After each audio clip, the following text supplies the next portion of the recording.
Out Comes the Sun with Mariel Hemingway and Melissa Yamaguchi.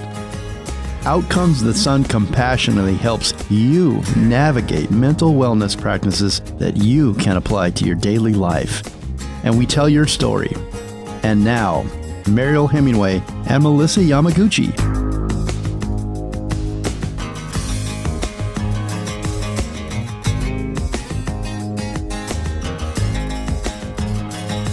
Hi, everyone. Welcome to Out Comes the Sun radio show podcast.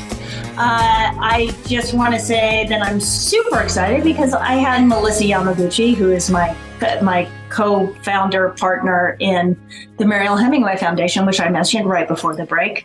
Hi, dear friend. I'm going to be there soon. Super excited to see you in person. And Jeremiah Higgins, who is our executive producer and now our really good friend. And the cool thing is I met him on his radio show called The Jeremiah Show, a few years ago. It was before the craziness of COVID. I think it was 2019. And we had such a great synergy and energy talking to each other that I remember going back to Melissa and calling her up and saying that was the best interview I've ever done. It was just so easy. So anyway, long story short, these many years later, we decided after we've been doing our podcast, doing this radio show alone for almost a year now, we decided that we needed to step it up and become adult podcaster radio show people. And so that's what we did. So we decided to ask Jeremiah if you would help us to become adults in the radio world. And he has such a great radio voice. Anyway, welcome, Jeremiah. Welcome to our show. Thank you. This is such an honor to be on your show. Does that mean that I have to grow up, though? Become an adult podcaster? Actually, that's not even possible. I just meant the show needed to grow up a little bit. But us, no. We get to stay. There's no pressure there, is there? No, thank you so much for having me. What a great topic. I love what you said about mental health as well, how it does affect our mental health. I'm excited to talk about this with you. Well, so the topic being collaboration, I really think the collaboration is so much more than just being cooperative with other people. It's really about community. It's really about, like, it's perfect today that all three of us are together because we just started, quote unquote, collaborating. Mm-hmm. We just started cooperating with each other in a way. And there's growing pains to that, which I find, it's been interesting. Like we all have to learn each other's rhythm. I mean, Melissa and I have been friends for a long time, so we know how we are with each other. So we've had to learn like our communication skills with you, Jeremiah, because we don't know you like we know each other. Mm-hmm. And so, but that's, and I guess because the theme of the month kind of March for Melissa and I has been relationship and friendship and all that stuff. And new friendship, you're kind of a new friend, new collaborator, new partner. And I don't know, I can't do anything with anybody that is not my friend. I don't know. Have you noticed that, Melissa? Well, the collaboration is a fascinating concept. It's something that began in prehistoric times and was really expanded upon with trade and community progress through the Roman Empire. So collaboration is this art of people working together for a unified project and advancement. And the fascinating thing about collaboration is it is in community, most certainly. But if we look at the splinter of collaboration, it's in arts. And think about it. The musician is collaborating with the dancer or the film. Or the music with our show.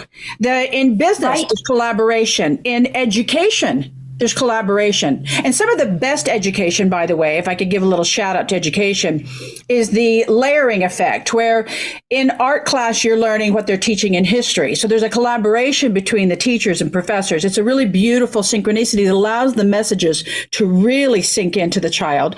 And then you've got publishing, you've got tech, science, medicine. So this collaborative idea is much more prevalent, and it's what makes our world go round. And you're right. It's so much easier to collaborate with someone, whether through a marriage contract, a friend understanding, when you're both on the same page and you are collectively working towards a unified greater good or a unified end. So yeah, it's a powerful subject. Yeah, it is. Absolutely. Yeah, I mean, here's the thing that is interesting, because I think, and maybe you can expand on this, Jeremiah, a little bit, is that I think that our society is a little bit kind of, it's not anti-collaborative, but everybody is so, and this is such a mental health concept, in my opinion. Everyone is so kind of isolated now. Here we are on Zoom. Here we are. I do my thing. I'm selling my product. I'm in my room. I'm by myself. Whatever. But there's this isolation that's happened because of social media, because of a pandemic, because of so many, fill in the blank, so many things. And I think it has warped a little bit our sense of community and our sense of collaboration. Because you can't make a movie. Whenever I've been on a movie and sometimes you have a celebrity who's, or maybe not a celebrity, maybe just an actor who thinks the entire thing is about him, which is interesting.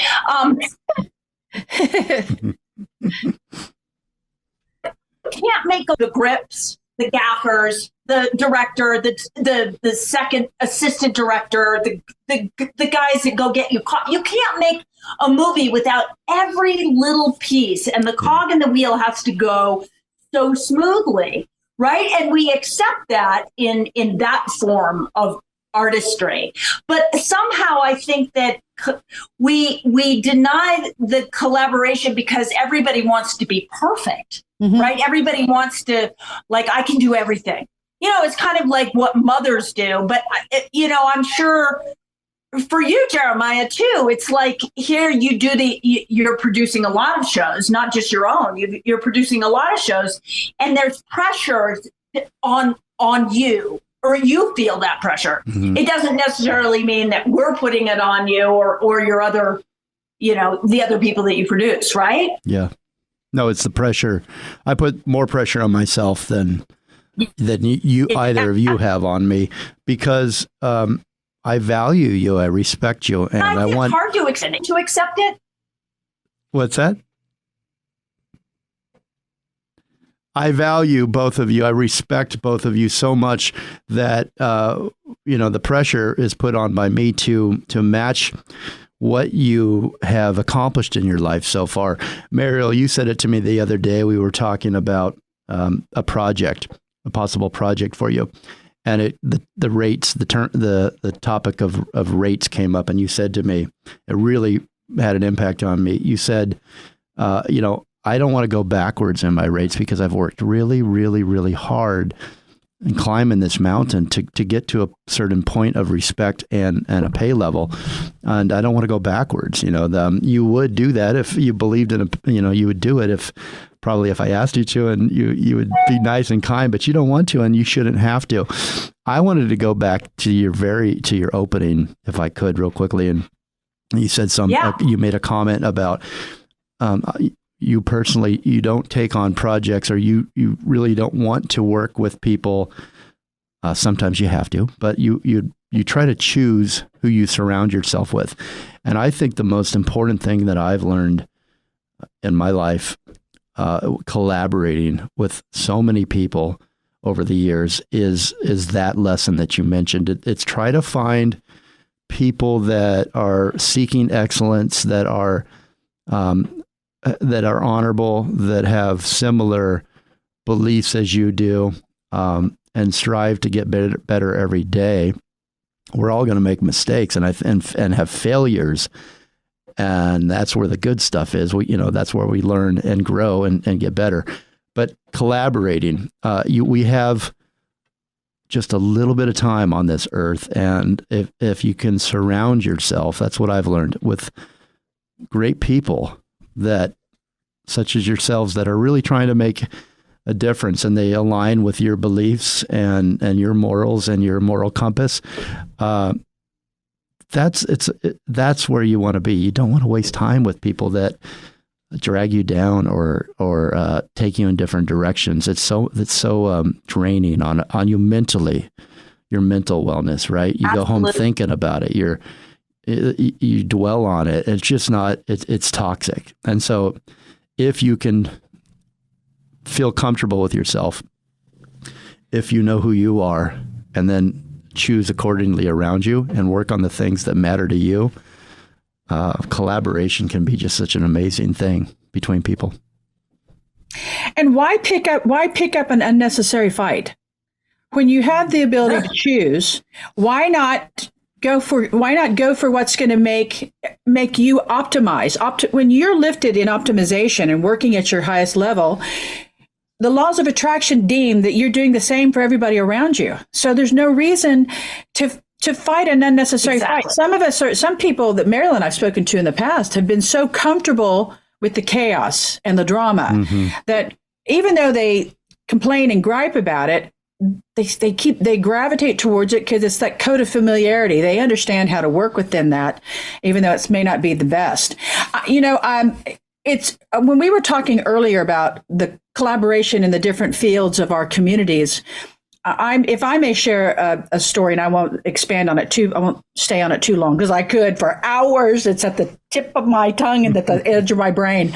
I'm working with in my family a family member who's been going through some medical issues, and most recently I was speaking with a doctor, and we were trying to come up with some answers for my family members' self-care. And so my husband was mentioning some of the things that he thought were working and helping my family member. And the doctor said, no, hang on a minute. I don't want this person, I don't want the patient exercising. And that's out of the question right now. And there's no broken bones. It's. I just want to clarify that without revealing too much. And my husband said, no, let me finish. The latest report was that some of the muscles have atrophied. I'm using baby weights at the gym. I'm working this person out. I'm helping this person get stronger. And when the doctor left the room, my husband turned to me and he said, what's going on? And I said, I did not use the word collaboration then. I will now. To substitute my verbiage, there is no collaboration between self-care, nutrition, and pharmaceutical care and surgery. So there's this disconnect within our medical industry of true collaboration. And Mariel, you could speak more to this than I. I believe it starts in med school, where I think there's been some report that classes on nutrition are like 5 hours or something. So the lack of collaboration in our medical industry is one of the reasons I think we've seen some of the demise for different areas with our health, and certainly during COVID we saw a rise of that. Well, and the problem with that whole thing is that yes, they don't spend a lot of time on nutrition, and they don't value nutrition. And I'm not a medical doctor, but how can you put a pharmaceutical drug or even an Advil or aspirin in your body and have it affect you within, minutes or a half an hour, right? And yet we discount the food that you put in as not affecting the brain, as not affecting the body, as not affecting if you have cancer, like that sugar is not going to feed those cancer cells. I just don't understand that disconnect. And it's that lack of, and I guess it is a lack of collaboration or cooperation. And what's really sad about what you've said about the medical thing and going in, and if you don't have somebody to advocate for you, or you don't know how to advocate for yourself, or you're, incapacitated and you can't, what is that? What is that guy in the white coat or woman, just because she has that PhD, MD, whatever it is, and tells you you're wrong based on what? You don't know this person. That's where I think that, and I'm not against, the medical world at all. I think there's extraordinary leaps and bounds in the field, but but that this lack of kind of communication, it's why I like functional medicine. Functional medicine is kind of this wonderful collaboration of Western, Eastern medicine, right? It's a balance, which is what it should be. Because in the East, and you know this better than I do, they treat you while you're well. They keep you well, right? Yes. That's the difference. It's crazy, right? You know, what's interesting, if I could jump in, I was watching a story last night about the United Network for Organ Sharing and how they are trying to revamp their whole system. It takes way too long to get a kidney or an organ transplant. You're on these long wait lists, and the basically collaboration between the different hospitals and the different people that have organs available. And so the story was about that they are now seeking bids and seeking collaboration with tech companies, anyone else who can help them streamline this. And they used an example that I thought was interesting about, how you can get on Amazon and you can order a toothbrush and you can track your toothbrush all the way to your house, and you know exactly the minute pretty much it's going to arrive. Why can't they do that with organ transplants in the medical field? Why can't they collaborate with all this great tech, all these great minds out there, and speed things up? So it's interesting. I thought of it, Melissa, because of your story. But absolutely. And you're so right. I'm going to interrupt you because we're going to take a little break. We're going to come back to the Outcomes of Sun radio show podcast. And don't forget to check out Mariel Hemingway Foundation.com, because if you want to support our desire to be a resource navigator in the world of mental health, it would really help us out. So let's take a little break and we'll come back. Hold that thought, Jeremiah.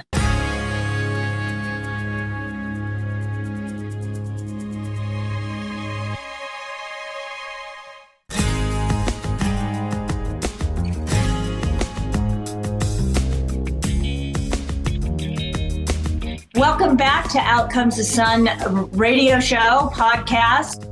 I just want to say that I'm super excited because I have Jeremiah Higgins, who is our executive producer and now our really good friend, and Melissa Yamaguchi, who is my co-founder partner in the Mariel Hemingway Foundation, which I mentioned right before the break. Don't forget about that. Mariel Hemingway Foundation.org. I think I said .com before. .org. Mariel Hemingway Foundation.org. Help support us.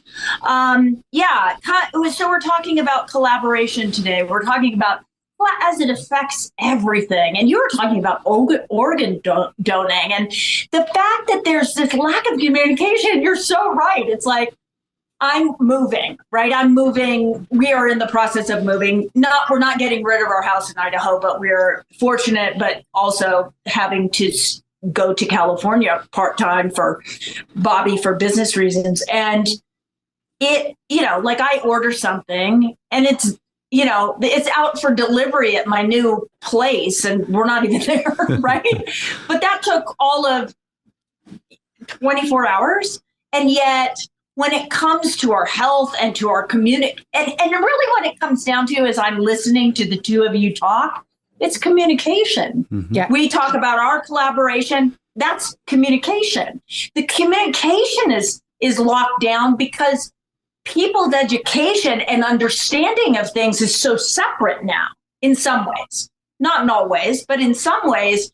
And it's a lot to do with belief systems, right? Or political stance, or, fill in the blanks of all the different lanes that people go down. And Melissa and I have talked about this before, this idea that we're not allowed to have conversation about things that are kind of taboo subjects anymore. You can't have just a conversation asking questions about it, because it'll put you in a camp. If you say one thing, even if you ask a question, you're kind of thrown into camp A, B, or C, right? And it feels unjust that we can't have communication, collaboration, and conversation about anything. We shouldn't be able to. Mm-hmm. We live in 2023, for God's sakes. We should be able to speak about anything and question things and not be polarized and made to think that we're not good people because we asked a question about it. That feels wrong, and that's really tough on mental health because you never feel safe to ask a question. Right. And when you don't feel safe, you're mentally imbalanced. You don't feel you're scared. It makes you scared in the world. And that's not a mentally stable place to be. Mm-hmm. No, you're so right. Sorry, Melissa, go ahead. I was going to ask you, Jeremiah, you've worked on a lot of collaborations, whether it's in the music world, on your show, in the restaurant world. Can you share with us some of the more, like a really successful story with collaboration that you had? And I'd like for you to highlight, if you could think of something, I'm sure something will come to you because you've got great stories, something like maybe some of the reasons why the working together seemed to meld so beautifully together on a collaboration. Yeah, I'm sure. I'd love to. I wanted, one of the things that I follow before I answer that personally that I think about every day is I tell myself, we got to get better every day. Richard, Dr. D. Dugan here, sound engineer, he hears it a lot because I want every show to get better. I want anything that I do and I touch and I'm involved in to get better every day. And then I was thinking about that, and I looked up. I was thinking about Mariel. I know you met the Dalai Lama. You spent some time with him, and he gave you a really great something that really impacted how you look at life. But I've got a quote from him, and I love it. It's along those lines of that we all try to get better every day. And he says the goal is not to be better than the other man, but of your previous self. Absolutely. And that is I think so profound that, that a lot of time in collaboration, when I go into projects, Melissa, at one point I had about 350 employees in 5 different restaurants with 26 different managers. And there's a lot of collaboration, a lot of different egos that are involved. And we're trying to accomplish this common goal, right? And I would be sent into restaurants to fix them. One of my rules, one of the things that I did, and I thought about this, that really helped, and it helps in collaborating, is that I would go in and I would spend 30 days very, very quiet, very just observing, getting to know the dishwasher to the busboy to the host, all the positions, getting to know the person, getting to know something about their families and their lives. And in the meantime, observing the whole operation as it worked. And then something really kind of magical happens every time that I've done this. The first week or two, everyone is a little bit on edge. They're standing a little straighter. They're doing things the way that they think you want them to do them. And then what happens is about 10 days in, they start to relax after you've gotten to know them, after they don't see you as a threat. And that's where you really learn about people and habits and how I can pinpoint and I can see what makes this person work hard and what they care about and how they can work with this other person that doesn't have the same values or care about the same things. And you start to see a kind of a collaboration soup and pathway. And then within 30 days, then I start making changes. I think that one of the most valuable collaborating tools that we all have is our ears and our hearts and our empathy and being able to listen. I end every one of my shows with that message, communicate, like you're talking about, Mariel. Communicate, talk and express ideas and things, even if I don't believe in them the same way. I need to hear them. It's almost like getting immune to a virus. You need to experience these different viewpoints, and then you make up your own mind. But listening is the only way you can do that. So I always say, communicate, but listen more. And I want to go back, and then I'll stop here, pass it on. But the first you referenced, Mariel, in our first interview together, a couple days before that interview, I had been listening to Terry Gross on NPR, and she had this I love her. She has this great way of interviewing people where she asks a simple question and they give her more than the question asked. But I know she knows what she's doing. She knew that it would open up. She led them down a path and then they expressed themselves with that. And she just listens. And the whole time I'm thinking she is a great interviewer. She's asking great questions. She's not saying anything. She's listening. And she's allowing that person to express themselves. So I had come to this realization a couple of days before I interviewed you, and I was nervous to interview you. And I'm like, how am I going to do this? How am I? What has Mariel not been asked before? You know, she's done 1,000 interviews in her lifetime. What can I bring, to the story and share? And so I really just listened. I asked a couple of questions and I listened to you. And you came away from that. You've mentioned it a few times that it was one of your favorite interviews, that you really liked it and that we connected, and we did. And I think it was because I saw you and I respected you and I wanted to hear your story. And so collaborating, any team, anywhere out there, any business, personal relationships, anywhere, I think listening is such an important ingredient in collaboration. I love that you brought that up, because my grandfather talks about listening, and his quote is, when people talk, listen completely. Don't be thinking what you're going to say. Most people never listen. And it's true. I mean, how often are you in a conversation, or maybe not you two, because you are good listeners, both of you. It's a practice though, isn't it? It's really hard. Isn't it? No, I mean, it is. It's a practice. It's a discipline. Yeah, to truly listen. Right. To truly listen is not an easy task. And I think that, and Melissa, you can either confirm or not confirm, but raising children is really part of that journey of learning to listen, because, as a parent, you kind of are trying to get them to do things and but the truth is, the best parenting is when you listen to them and their needs and how, and it's a great tool of seeing whether you're or not you listen, and this is a great platform for me, because sometimes I find myself, I do interrupt. Bobby says, you interrupt all the time. And I'm like, whoa. And I don't always see it. But in this platform, I see it. I'm like, oh, right? And then you've got the sound stuff, and you don't want to interrupt because it's going to screw up the sound anyway. And I should know better, because as an actor, you don't want to cut their lines off, right? They have lines to say. You don't want to jump in before it's time, unless you're improving. But when you're improving, you want to listen even more succinctly, more directly, right? Mm-hmm. Because it's coming on you, and you've got to react to it however it comes, right? So it's very interesting. I think that I love that you brought up listening.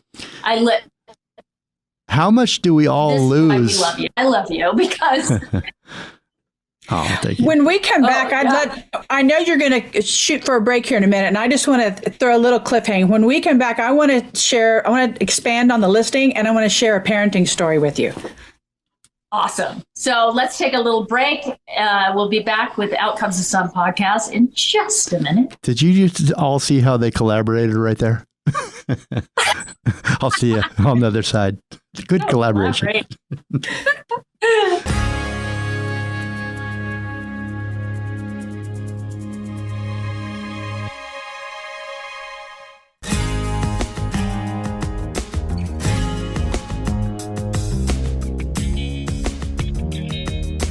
Hi, this is Melissa. Thank you for coming back to Outcomes of Sun radio show and podcast. And right before the break, Mariel and Jeremiah were sharing with all of us about great ideas on listening and the profound discipline that it can sometimes take. And then Mariel was talking about parenting. And I wanted to share with you, Jeremiah had a guest, and we did a co-share, a collaboration of our show and then his show. And he had a guest on the other day, and we were talking, a photographer who lives in South Africa. And I was sharing with him a story about when I took my children there. They were very young. And my daughter was almost 5. My son was almost 3 at the time. And I had Nobu, my son, out on the front porch, and we were on a game reserve, and there was some springbuck in the near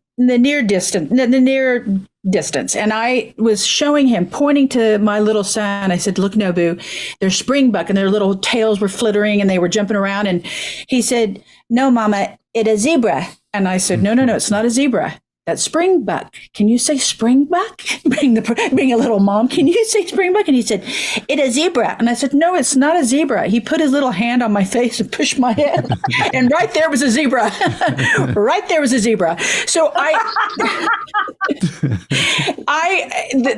kind of encapsulates for me this thing about parenting, that you have all these ideas that you're going to teach and educate. You're going to share your wisdom, and you're going to help things get better. But if you slow down and listen in parenting, this little hand pushing my head to the side, like getting me, "Listen, lady, that's a zebra coming at us right there." It forced me. That small little example kind of set me back a little bit. And that was a perfect example from here on out, how I raise them. Well, isn't it interesting how, parenting in some ways is really about you learning, I think. Yes. It's always a mirror.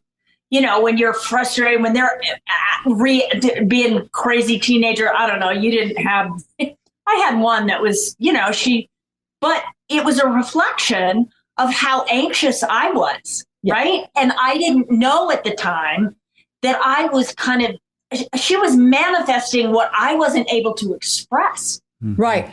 That's, and as a parent, it's kind of humiliating when you kind of discover that you haven't been honest with yourself about what you're going through. But at the same time, knowing that now, it's such a great thing to share with people. Understand that your children are mirroring you. And it's a great way to understand yourself better, because they love you. They look up to you, even when they're teenagers. As much as they say, "I hate you," or do whatever they do, they don't. They're just showing you that it's time to kind of look inward, I think, a lot of times. Not always. Sometimes kids will do crazy things and it's not your fault, and, whatever. It's just an interesting, I don't know, I love this conversation because it really makes you look at who you are and whether collaboration is something that you can totally accept, because collaboration means that true collaboration has no ego. That's right. Mm-hmm. Right? That's right. It doesn't, there's no vanity there. It's just like, here we are, the three of us, and we're like trying to have a really deep conversation about something, and nobody's the winner. Nobody's the lead. Yeah, what's that? That's that phrase they say: rising tides lift all boats. Mm-hmm.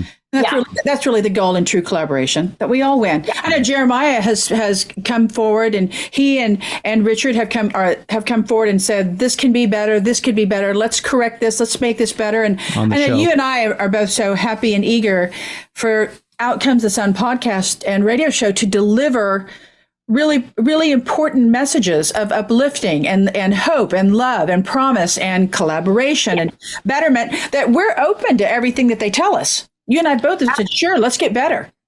As long as you're not personal. Yeah. As long as I edit out my direction. As long as you put on your pink hat, everything's going to be fine. Yeah. Can I ask a question of both of you? Yes. About this topic? And again, I'm going back to Mariel, something that you said in your intro about you surrounding yourself. They have to be your friend, the people you collaborate with. But we all know, and I think it's one of the big problems of the world right now. I know for your show, my show, any of the shows we're involved with, we are trying to bring the sunshine. We are trying to bring the light. We are trying, if nothing else, and you don't like the content or the host or the guest, you're going to leave feeling a little bit better. And you're not going to, we don't bring salacious stories or gotcha or, the drama of the day. We don't want people angry at each other. We're trying to just have great conversations and get to know each other and bring on people that could be friends of ours that we hope you like as well. And maybe there's one thing they said that you take home. But friendship for both of you, this is the question. What does it take, Mariel? Because you alluded to friends and the people that surround you affect your mental wellness. And it's so important to work to surround yourself with positive things in your life and to enjoy nature and the world. Everything's going to drag you down in some way or some form at some time. But the discipline, again, like listening, discipline to treat yourself well, surround yourself with the right people. What does Mariel Hemingway look for in a friend? Do you know what you want, the people, what they look like that surround you now? What do they look like? And I want to ask Melissa the same question. That's a super interesting question because, and Melissa and I have talked about this, I never had a friend like Melissa till late in my life. I have good friends, please. And my friends out there, I love you. But it wasn't until I met Melissa that I had this friend that there was just no icky places, it was just easy. I was allowed to be me. She's allowed to be her, whatever. How old were you at this point that you got your first? How old were you when you found Melissa? And this is really your first real friend, right? As you've said. I want to say I'm early 50s. I was probably 50. Early 50s, yeah. Isn't that amazing? Yeah, so that's, So we've been friends for about 2 minutes. It works. You could have said, I didn't mean to age. Deep. I guess I asked age. But we went deep and fast. But I think what's interesting about that conversation, this question, is the fact that, we go through stages in our lives. And I was also... I remember there was a time when people would say you go through people, and I would feel horrible. I would be like, what? What? You just go through people. You don't call them back. And I am not a very good connector with all the time. I have one friend that I had from childhood, and I can call her once a year, and she's like, hey, and it was like we spoke yesterday, right? That's that friend. But not everybody's that way. I'm not great. I don't like the phone. Melissa's the only person I can sit on the phone with for forever, which is bizarre. It's just not like me. Even my kids are like, you never call me. I'm like, oh, no, I do. Really? You didn't, you missed it. Your phone's acting up. Yeah. I hope that maybe they're like, I didn't get any missed calls. But what are those qualities that can you? But we go through stages in life where you're also, I think when you're younger, you're focused on, you're on your career, or I'm parenting, or I'm this or I'm that. And I would get tunnel vision. Now there's more space, even though I'm very busy in my life. I realize that friendship is so sweet and so sacred. Mm-hmm. That when you find it, you really do have to embrace it, because it's so rare to really, or a friendship collaboration that works. Our collaboration, I think, really works. We are, we sometimes falter and have to say, oh, I didn't mean that, or whatever, because we don't know each other's body language, and the way that we communicate is not clear yet. Completely clear, but it still works, and we know it works because we sense the energy of that. And I think as we get older and wiser, you know your people, right? Mm-hmm. And the people that don't serve your life, and it doesn't mean they're bad people, they fall away because it doesn't work anymore, right? Yeah. It just doesn't. It doesn't feed you, and it doesn't feed them. Nobody's winning in that situation. It's kind of like, oh, I just put Band-Aids on this one, right? And that's not healthy. And it's okay to own that. Look, I love you, but I'm moving in a different direction. I don't know. That was the reason for the question, because I was thinking about, you know what all the experts say, in order for you to love somebody, truly love them, you have to first love yourself and understand what you want and who you are and love yourself. And I've always thought that's so interesting, because I don't know if I've ever really reflected on myself very often, and what do I want? And so I thought, with friendship, what does Mariel Hemingway want? What does Melissa Yamaguchi? Do we know? Is there like a list that we all know what we're looking for, or do we just feel it? I know. And do we need to know? Do we need to know so that we surround ourselves with the people that make us the best versions of ourselves, or help us learn and grow every day? I know what I look for in people, because I know what I expect for myself. And I have very strong markers in my life that are my values. And I'm not a stickler. This is not about politics or religion. This is about my moral compass and my values and what matters to me in life. And when those that I have welcomed into the fold, so to speak, that I brought into my heart, they resonate on that same vibration. They resonate with the same desire to move in a direction that I find myself moving. It doesn't mean it has to be at the same level. Mm-hmm. I have a desire to be extremely healthy. I'm not at the same level of Mariel Hemingway, but she is too. So we're moving forward. But Mariel and I connected in a way at that point in our lives when we first met up, and I can tell you, there was no BS. There was no one trying to outdo the other person. No one was trying to, like get ahead in like cut in front of line and stuff. It was this really symbiotic flow of, oh, I like that too, and I want this too out of life. And the flow was so incredibly natural. So it ticked a lot of boxes for me. If I had a list, which I do have an idea of. This gal is very keen when it comes to parity. And I don't mean on across the board. I mean on you and I are human beings on the same level. You and I are coming into this with the same heart, the same mindset, let's go. And I want her to succeed. Mm-hmm. That's huge for me. I really want her to win.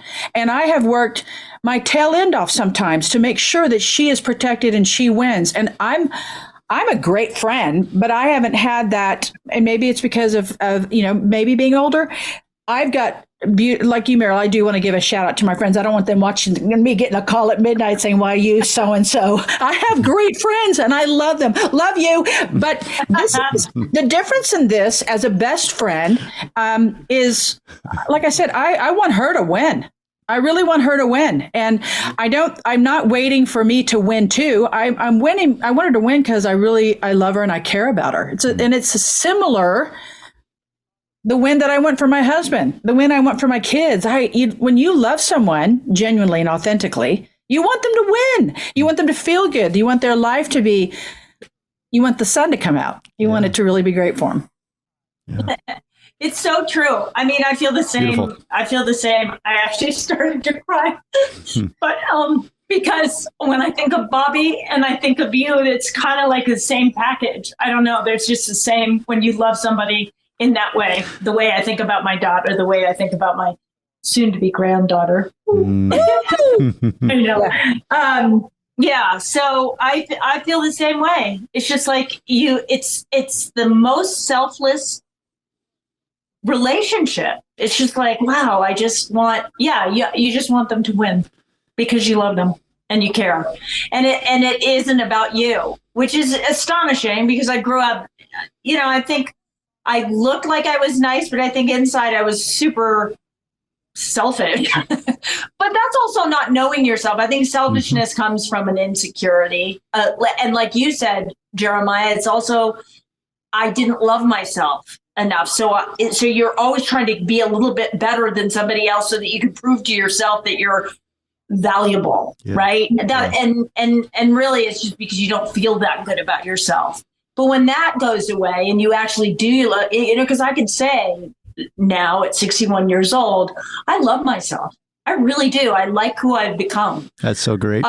am I really, do I make mistakes? Yes. Do I sometimes not say nice things? Yes. But it doesn't mean that I don't like who I am. I really like my life. I like my relationships. I love me, which I used to think that was the most selfish, gross thing to say, right? But I couldn't feel it. It all starts there. And now I do. And it has enabled me to love others in an open, honest way. It's made my relationship with my significant other, Bobby, that much better, right? It's just, it's better. Thank you. Yeah, it starts there, right? It starts with that, because that's how you have empathy for others and you relate to others. And you know what? You both answered the question for me in not so many words, but I'm gonna sum it up if you don't mind. What I got out of both of your answers is that it's almost like that. I think I've been in love or fallen in love maybe twice in my entire life, and that's very unique, right? They didn't. I don't think it was reciprocated, but I felt that way about somebody twice, and it came because it's like you're finishing each other's sentences. You can feel the right energy around each other, the vibe, the viewpoints on life and different things. You're excited to share music and your experiences. That's what you're describing about your husband, Melissa, Bobby, Mariel, your children, and your friendship. Mm-hmm. It's almost that same thing where it's almost unspoken. It's where you know yourself enough to know that this person could be your person. And so that's pretty cool. And that's collaboration. It is cool. Hey, we got to take a break. We'll be back with Out Comes the Sun and our collaboration talk in just a second.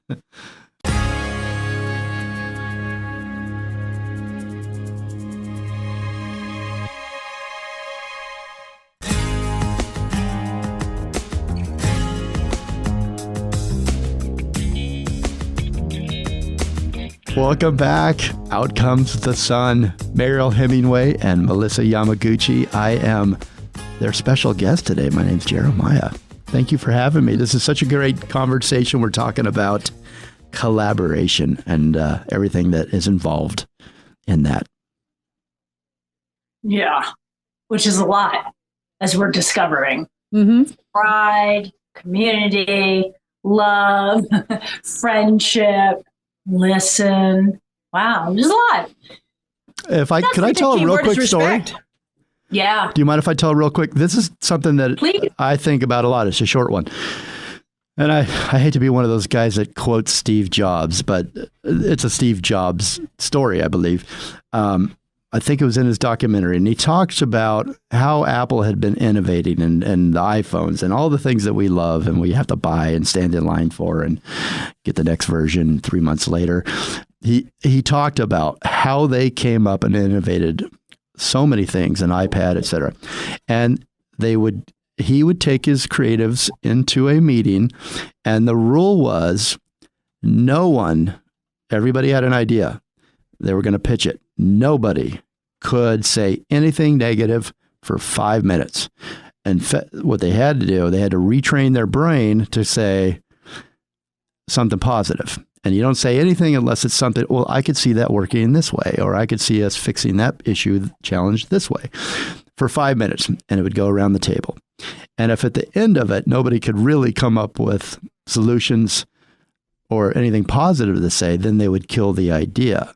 But what they found was that by collaborating, by retraining their brain to what could be, rather than we all, I think, automatically go, that's never going to work.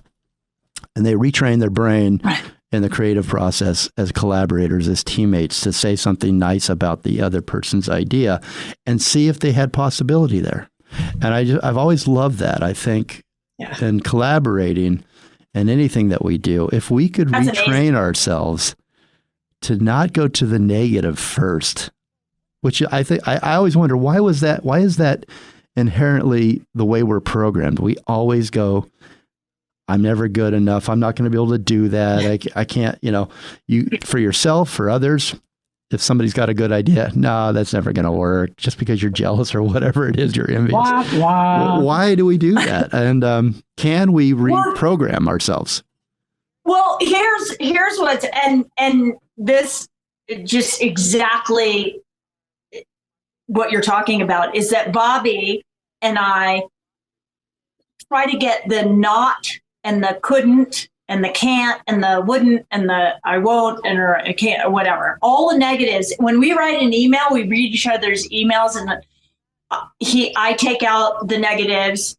I also make his sentences a bit shorter because they're crazy. They're crazy long. I'm like Hemingway after all. You know, mean. Edit. And, you know, say what you want, not what you don't want, right? It's so simple.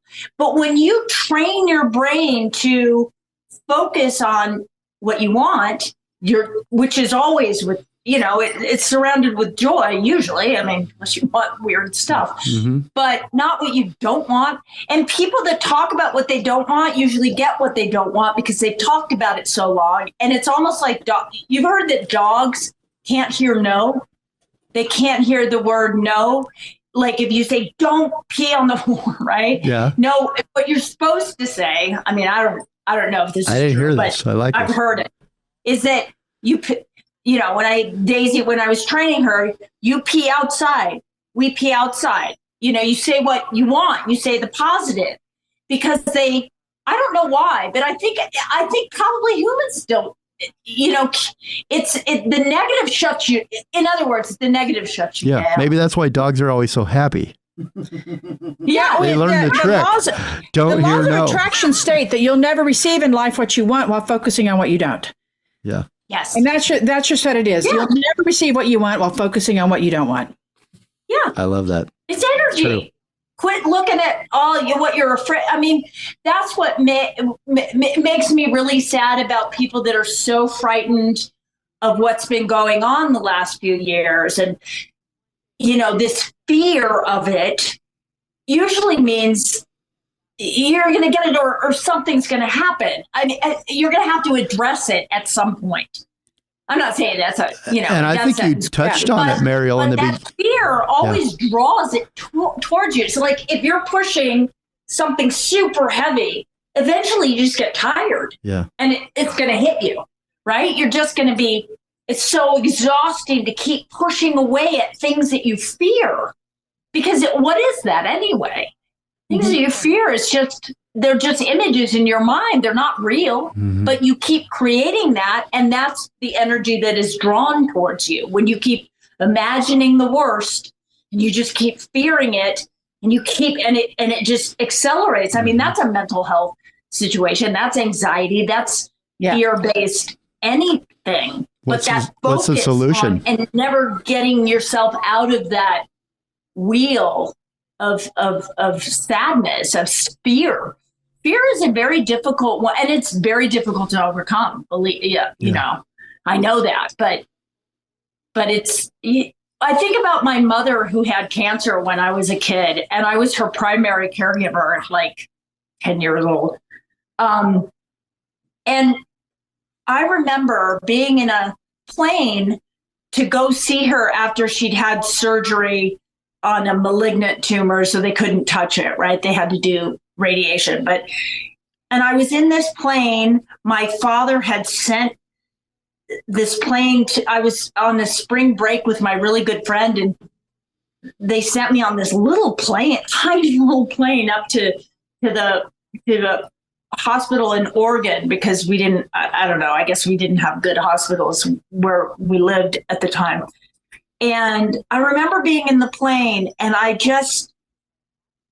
and thank God, I don't know what enabled me to do this, but I kept thinking about my mom, and I was thinking of her smiling and praying to God, and God's going to keep her so healthy. And she's going to, my mother, okay, I'm probably not responsible, but I've always thought that those positive thoughts, I never thought a negative thing. I never thought, I never feared she was going to die. I just kept thinking about her being home and happy, and that I could, right? And I do believe, and maybe it's just, magical thinking, but I do believe that that helped to keep her alive. She lived 30 years. She lived 30 years, and she had stage 4 cancer. and she lived a very, very long time. She wasn't terribly healthy, but that seeing things as you want them is a powerful tool.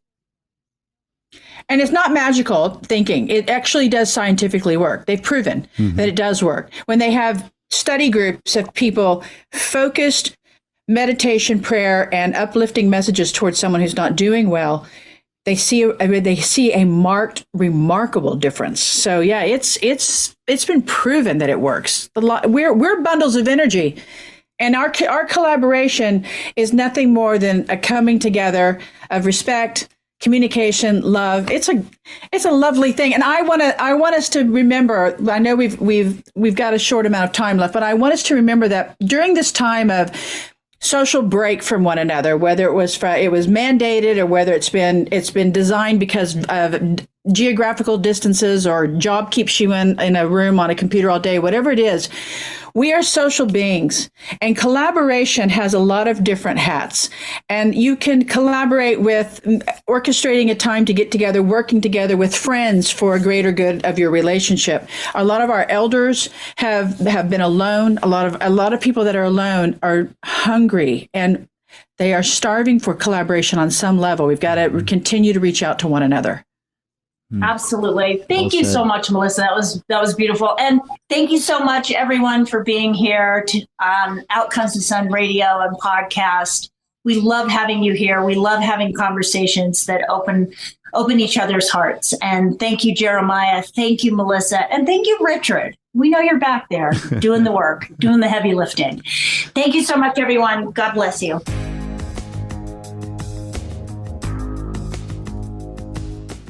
Thank you so much for joining us today on Out Comes the Sun. You can listen to our podcast on Spotify, on Apple, and on YouTube. And you can donate to the Mariel Hemingway Foundation at the marielhemingwayfoundation.org. And I want to spell Hemingway for you, HEMINGWAY.org.